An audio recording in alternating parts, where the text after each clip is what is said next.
If we are born in sin, how is it fair for God to judge us for our sin?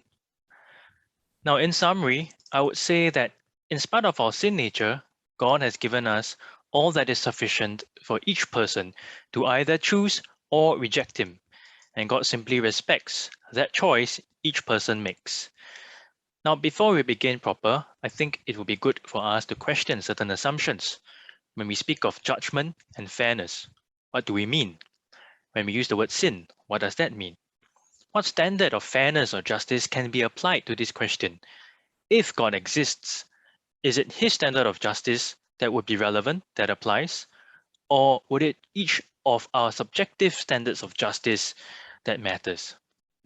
Now, sin in Christian theology refers to two things: an inherited spiritual condition, Ephesians 2, verse 3, and a choice that wrongs and thus rejects God.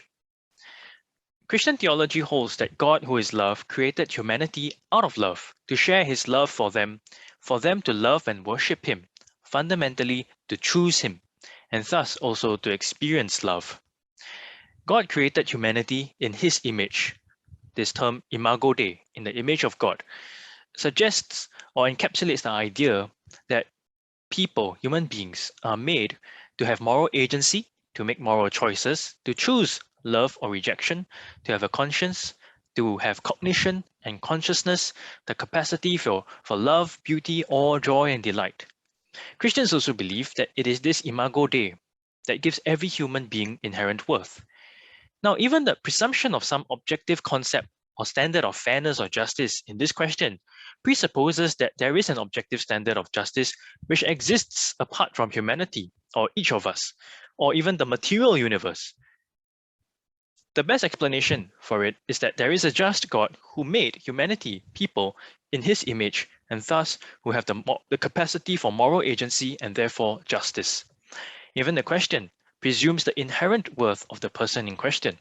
If the person has no worth and is nothing but a material thing, which happens to be more animated than a rock, but is essentially indistinguishable from a rock in terms of its extent of moral agency and thus worth, then the question is meaningless because it is futile to discuss the fairness of how a rock should be dealt with.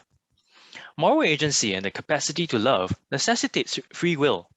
A creature with predetermined choices and actions is simply not capable of loving another. The kind of love that we're talking about is not mere emotions, but mutual regarding relationship, moral commitment, where two persons voluntarily take on moral obligations to each other.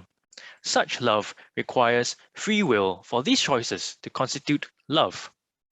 In the Bible at creation, free will was represented by the presence of the tree of knowledge of good and evil. And God permitted humanity to do anything and everything except eat of the fruit of that tree. In the beginning, the Bible says, humanity had a whole relationship with God, with each other, with self, and with creation. And humanity, represented by Adam and Eve in Genesis chapters 1 to 3, chose to sin and reject God. And it was this choice to walk out on God. They essentially evicted themselves from relationship with and the presence of God. And this eviction broke all relationships between humanity, with self, with creation, and with God. And so all of creation and humanity now experience this state of brokenness. Now, it would be meaningless to say that this is not fair or possible because we must observe reality and admit that each of us are born into a world that was in a certain state, a state of affairs that is broken. And such a state had nothing to do with any of our choices. The question of fairness then also becomes meaningless if it's inconceivable that we can enter a world and reality that is in a pristine, original position, unaffected by anyone else's choices. So this is the reality that we must be confronted by. So the imago Dei, the image of God in humanity, because of sin, became broken. And the Bible made it clear that Adam's son bore his image and likeness. And you see that in Genesis 5:3. It is meant to say that all of humanity, which followed, also became broken in their imago Dei. The image of God in each person became broken. And this brokenness is the sinful, natural condition of humanity. However, it's important to understand that the Bible says that God judges people for conscious sinful choices. Sinful choices are acts of free will. Although the sinful nature condition is what made each person tend to make those choices, it is the conscious choices that condemn each person. And these sinful choices essentially reflect a rejection of God. Now, this rejection is in spite of God's self-revelation, and revelation in the form of two types: general revelation of God as well as specific revelation of God. So general revelation of God includes things like looking at creation, nature, uh, conscience, cognitions, the capacity for love, beauty, and all, and specific revelation of God, for example, through the Bible, through the scriptures, through Christians, through church, through visions and dreams. And essentially, God is just permitting the natural consequence of people's choices to reject God, to play itself out. Sin often also harms other people, and the world's problems can be traced fundamentally to sin.